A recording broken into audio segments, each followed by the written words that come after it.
Hi there, this is Andrea Maury of Drea Renee Knits, and this is a little weekly podcast called I'll Knit If I Want To, where I try my best to answer some of your questions. Today I am wearing the original shift cowl. This is an oldie but goodie. This one came out in 2017 maybe? Has it really been 7 years? It might have been. Maybe 2018, I can't remember, but wow, it's been out for a little bit. And it is knit up in spin cycle, dyed in the wool. Grab 3 skeins that you love and knit yourself a little shift cowl. Okay, let's jump into some questions. Question number 1 today is about button bands. I was hoping you could talk about button bands. More specifically, I just finished up knitting my first cabled cardigan, and the button band was constructed after knitting the cabled body. I picked up the stitches on both sides and knit the length of the body, and then after knitting the bands on both sides, the neckband was picked up and knitted. The cardigan turned out great. However, the button band is a little wavy when buttoned, even after carefully blocking my garment. I'm looking for tips on ways to make the band more tidy. So what it sounds like to me, if you are seeing like a ruffling to your button band, it sounds like there's too many stitches, and that is why it's ruffling like that, because the band is essentially too long for the cardigan, and so it does that kind of waviness. So a couple fixes. The one bummer about this is it sounds like you did your collar after the button bands per the directions. And so you're going to have to take that out too if you want to fix it, because you'll want to take that out, then take out the button bands, re-pick them up and re-knit them. And your options then are to either A, pick up fewer stitches. So this can be a little bit tricky depending on the pattern. If it's a really specific number of stitches you have to pick up to then work your buttonholes. If it's by measurement, then there's some wiggle room there. But that would be the first option, is to just pick up fewer stitches so that you don't have too long of a button band. If that's going to be really tricky due to the way the pattern's written with your buttonholes, I would suggest trying to go down an extra needle size. So it might just be that your ribbing gauge is larger than what the designer had. And so that is why your button band's ending up looking longer. So those are kind of your 2 options. Either pick up fewer stitches or go down a needle size to try and tighten up your ribbing gauge. Might even be, 2 sizes, so that you're not getting that ruffling anymore. Question number 2. I currently have the worsted weight Harlow hat on my needles with 2 different souvenir yarns.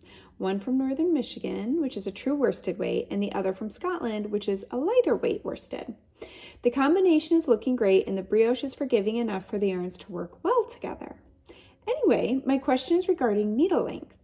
When the pattern calls for a 16-inch needle for knitting in the round, what exactly is the 16 inches? The cord length, cord, and the needles? I feel like this is a rookie question, but it's bugging me. So I think it's a great question, and it's one of those things that I think it's easy to take for granted or assume that we all just know, and I've had the same question in my own mind. So 16 inches is actually the cord plus the needle tip. So if you have, let's say, 4-inch tips, then your tips are going to take up 8 inches, leaving an 8-inch length of your cord. And the people who make the knitting needles are they take that into consideration. So they're going to give you whatever cord length is going to equal 16 inches once you've screwed on your needle tips if you are using interchangeables.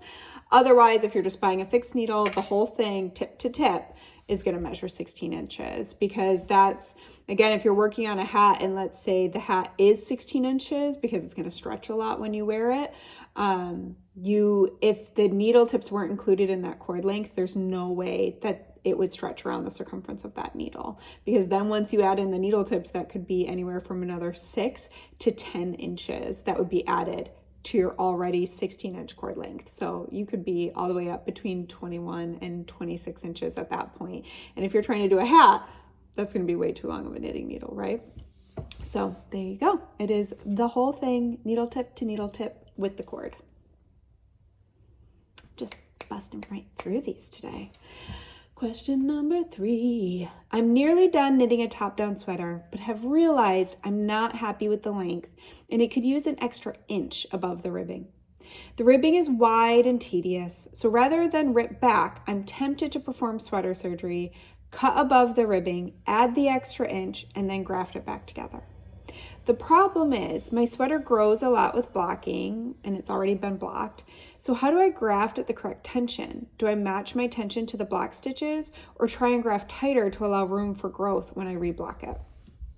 So I'm gonna say what you don't want to hear, and that is that I would not perform sweater surgery. I totally get the tedium that can be ribbing. And you do you. You can ignore everything I am about to say. 100%. You can just like plug your ears, la la la la la, and don't listen to me. But I think you are going to end up using up more time and possibly causing yourself a little more heartache trying to go the route of the sweater surgery instead of just tearing back that ribbing, knitting your extra inch, and redoing the ribbing. You can tear back so quick. Like it takes no time at all to frog something and throw it back on the needle. Cutting that line so that it's straight is going to be a little bit tricky. Then getting your needle back in, you have to hope that you didn't misjudge and accidentally snip up or below, like having all your stitches be on the same row. And then again, like the tensioning that you talked about. If you really, really want to do it, go ahead and do it. And honestly, I just wouldn't overthink the grafting, because if you try too hard to manipulate it to be like looser or tighter, I think it's really hard to keep an even tension. Like I would just relax into it and just go for it. I wouldn't actually try to manipulate it to be like perfectly matched to your pre or post blocking gauge. I would just kind of relax and go into it, especially because if it's the line between the body of your sweater and your ribbing, hopefully it's going to kind of blend in well anyways, because there should be a dropping gauge there as you go into your ribbing. So I wouldn't worry about it too much. But I do think that the sweater surgery might just kind of end up taking longer than expected, and maybe not. I could be 100% wrong. And if you feel like, it's just gonna be a really fun challenge and I want to do it, then do it. Like I back you up, I support you. But just from my own experience, I've found that sometimes I try to do workarounds and I'm like, man, if I had just torn back real quick and done it how I wanted it and then like finished it up, I would have been done and happy, and like it would have been a smoother experience. So I'm just pulling from my own experience here, that you might just want to tear back. But whichever route you go, good luck, and just stay relaxed as you graft it would be my tip. Question number 4 is on the Straya cardigan. Oh, it's the last sip. The last sip of coffee. Okay. Question number 4. I'm almost finished with my first Straya cardigan and I'm already planning to make another one. Yay! That's so lovely to hear. For the second one, I want to add some short rows to bring the neck up a little, but I don't know how to do that in the half fisherman's rib that the cardigan is made in. Do you have any tips, or is this just a bad idea? So actually, you shouldn't need to do that because it's already done. So the Straya cardigan, if you notice, when you cast on, you're only casting on to just like basically right in front of the sleeves. You only have like a couple stitches of the front, and you're working back and forth and you're slowly adding more stitches to the front. And that actually works just like short rows would if we were working in the round. It's just that it's a cardigan, so we never end up joining in the round.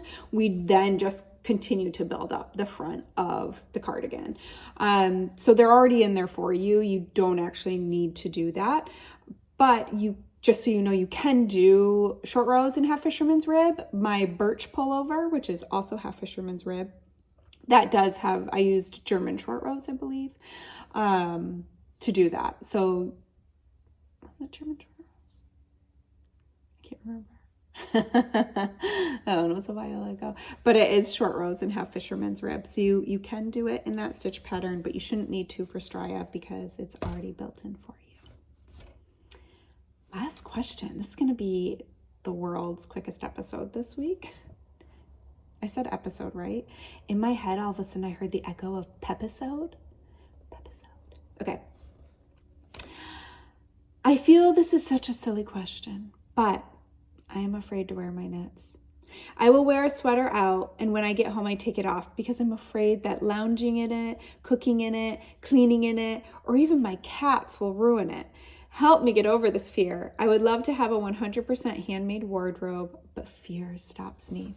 So I think this is a great question, and it took me some practicing of wearing my handmade clothes to stop kind of being so precious about them. But I totally get it. I mean, there's a fear of like washing them and you don't want to snag them. At the end of the day, especially with knitting, we spend a lot of hours to create that item. You know, it's a lot of time. It can be a lot of money. Yarn can be real pricey. So a lot goes into these things that we make. The way I try to think about it is it deserves its day in the sun. Like, we did put all that effort and money and everything into making that item. And so I want to use it. I want to utilize it and wear it until that thing falls apart. I wonder if one thing that could make you feel better is getting really comfortable with washing your sweaters. Like, if that's something that's holding you back, just knowing that, like, kind of getting comfortable with that process, maybe making a ritual about it and realizing that it's not going to harm the sweaters. I also think, depending on your yarn choice, like, sweaters can be pretty hardy and you can always mend them. So let's say you get a snag, let's say you get a little hole or it gets pilly, like, you can shave the pills, you can mend a little hole.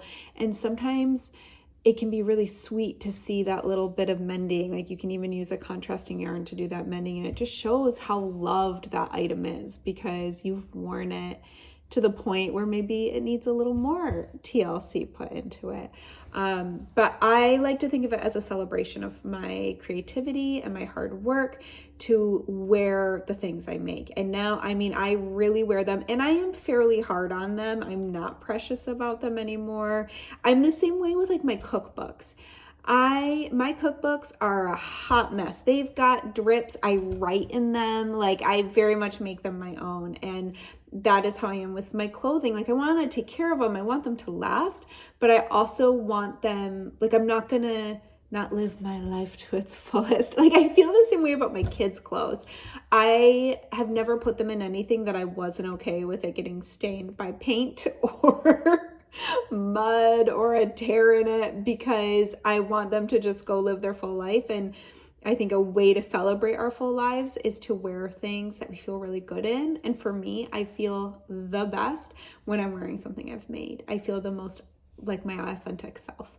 And so maybe kind of thinking about it as a celebration of the time that you put into making that, a celebration of like, oh my goodness, my two hands made this sweater. And how cool is that? How cool is it that we are making the clothing that we're wearing? And even if you follow the pattern to a T, even if you use the same exact yarn the designer used, like, it is still something that is now authentically you, because you put your energy into the needles and the yarn and you formed every single one of those stitches. Like, none of those stitches would exist had you not used the needles and the yarn and pulled one loop through the other and created that sweater. And now, like, what a gift to yourself, what a gift to your body to clothe it in something so beautiful.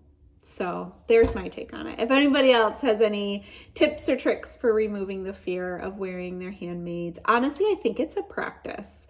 Like, once I started practicing wearing the things I made, it kind of changed everything for me. And I did that by being like, okay, I'm going to try and wear like one hand knit item every day. And that really helped shift me from just making to then utilizing what I was making. So that would be my tip. All right, this is a quick episode this week because I have got patterns to write. I just finished up a sweater pattern. I have a shawl pattern to write today and a sock pattern. So things at Dry Overnight Knits are busy, busy, busy. It feels so good. I have to say the creative juices are flowing and I am here for it. I am soaking it all up and just loving it. But it is keeping me on my toes. It's keeping me very busy. So I am going to go hop over and do that. But I do hope to see you back here next week. Please feel free to ask a question through the form that you're going to find at the bottom of the show notes in the description below.